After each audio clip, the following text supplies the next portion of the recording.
పేదల సొంతింటి కలను నెరవేర్చేందుకు చేపట్టిన డబుల్ బెడ్రూమ్ ఇళ్ల నిర్మాణంలో చోటు చేసుకున్న జాప్యం, నిధుల వినియోగంపై పూర్తి స్థాయిలో విచారణ చేసి అర్హులైన వారికి న్యాయం చేయాలని సమగ్ర అభివృద్ధి వేదిక అధ్యక్షుడు కొండపల్లి శ్రీధర్ డిమాండ్ చేశారు. పాత కొత్తగూడెంలోని డబుల్ బెడ్రూమ్ ఇళ్లను ఆయన సందర్శించారు.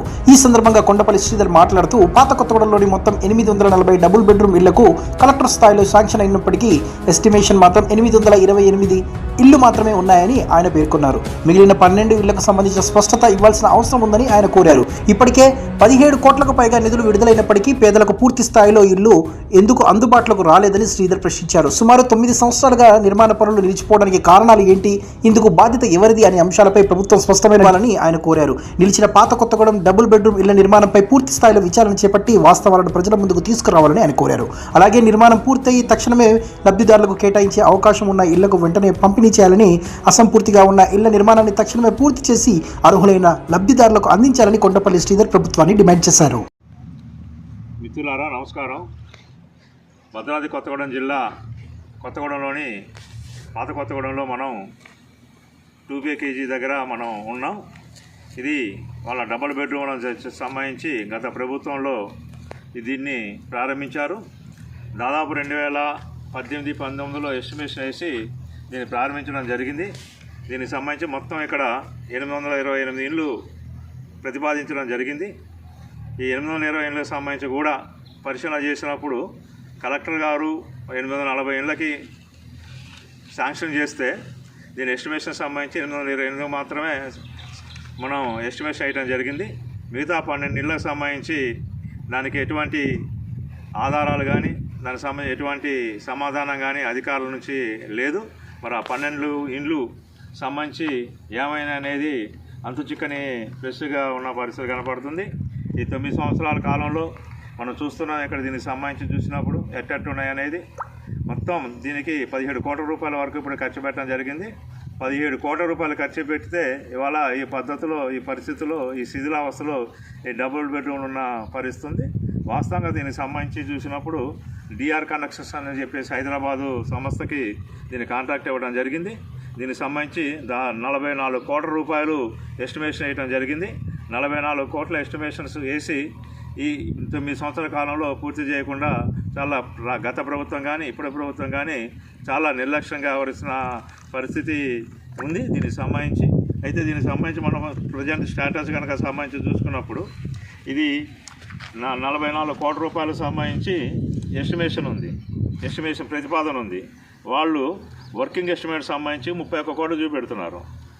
44 కోట్లకి ప్రతిపాదనలు, 31 కోట్లకి ఎస్టిమేషను వర్కింగ్కి సంబంధించి చూపెడుతున్నారు. అంటే దాదాపు 12 కోట్ల రూపాయలు వ్యత్యాసం ఉన్న పరిస్థితి కనబడుతుంది. మరి 12 కోట్ల రూపాయలు వ్యత్యాసం ఎందుకుందనేది దీని స్పష్టమైన ఆధారాలు ఏమీ అధికారులు చూపించట్లేదు. దీనికి సంబంధించి ఆర్టీఐ కింద కూడా పెట్టా. మొత్తం సంబంధించి ఆర్టీఐ సంబంధించి మొత్తం నా దగ్గర ఈ సమాచారం మొత్తం ఉంది. ఈ సమాచారంలో ఆ 12 ఇళ్ళ సంగతి స్పష్టత లేదు. అట్లానే ఈ 12 కోట్ల వ్యత్యాసం సంబంధించి కూడా స్పష్టత లేని పరిస్థితి ఉంది.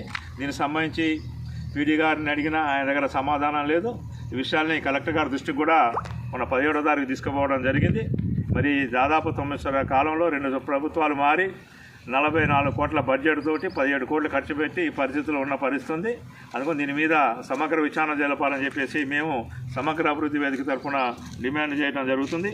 ఇవాళ స్టేటస్ కనుక చూసుకుంటే అధికారులు ప్రభుత్వం సిగ్గుపడాలి, ఏమాత్రం సిగ్గున్నా కూడా. ఎందుకు ఈ మాట చెప్తున్నామంటే మొత్తం ఇప్పటికీ 44 కోట్ల రూపాయలు ఖర్చు పెడితే ఇప్పటికీ గ్రౌండ్ లెవెల్లో 228 ఇళ్ళు ఉన్నాయి. 9 సంవత్సరాల కాలంలో గ్రౌండ్ లెవెల్లో 228 ఇళ్ళు ఉన్నామంటే ఏమనుకోవాలి. తర్వాత బేస్మెంట్ లెవెల్కి సంబంధించి 96 ఇళ్ళు ఉన్నాయి. బేస్మెంట్ లెవెల్కి సంబంధించి రూఫ్ లెవెల్కి వచ్చి 425 ఉన్నాయి. అంటే గోడలు కట్టి వాల్ స్టేజ్ వరకు 43 ఉన్నాయి. 36 ప్లాస్టింగ్ చేసే పరిస్థితి ఉంది. అంటే ఈ 9 సంవత్సరాల కాలంలో ఇట్లా నిర్మాణ వ్యవస్థ ఉంటే అదే వాళ్ళ సొంత డబ్బులు అయితే అధికారులు కానీ ప్రభుత్వం కానీ ఈ విధంగా వ్యవహరిస్తారా? వీటితో పాటు మొన్న అసెంబ్లీ ఎన్నికల ముందు అప్పటి ప్రభుత్వం హడావిడిగా 600 మంది లబ్ధిదారులను గుర్తించింది. లబ్ధిదారులను గుర్తించారు, వాళ్ళకి ఇంటి నెంబర్లు కూడా ఇచ్చారు. మీరు వెళ్ళండి అని చెప్పి పంపిన పరిస్థితి ఉంది. అంటే జనాల చెవుల్లో క్యాబేజ్ పువ్వులు ఎట్లా పెడుతున్న పరిస్థితి. ఈ ఇల్లు ఇట్లుండగా లబ్ధిదారులను ఎట్లా గుర్తిస్తారు?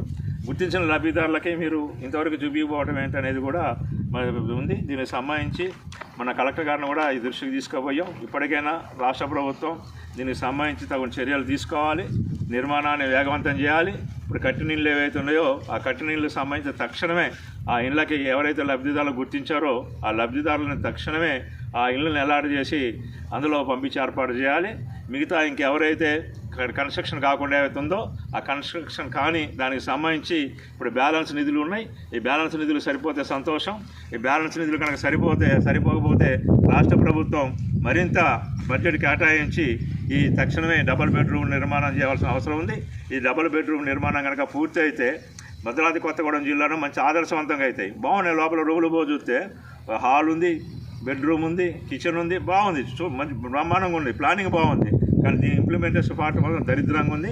అందుకోసం రాష్ట్ర ప్రభుత్వం అధికారులు ఎప్పటికైనా స్పందించి తక్షణమే ఈ నిర్మాణాన్ని చేపట్టాలి. కట్టిన ఇళ్ళు ఏవైతే ఉన్నాయో ఈ ఇళ్ళని అర్హులకి ఇవ్వాలని చెప్పేసి మేము సమగ్ర అభివృద్ధి వేదిక తరఫున వ్యవస్థాపక అధ్యక్షులుగా కొండపల్లి శ్రీధర్గా నేను ప్రభుత్వాన్ని విజ్ఞప్తి చేయడం జరుగుతుంది.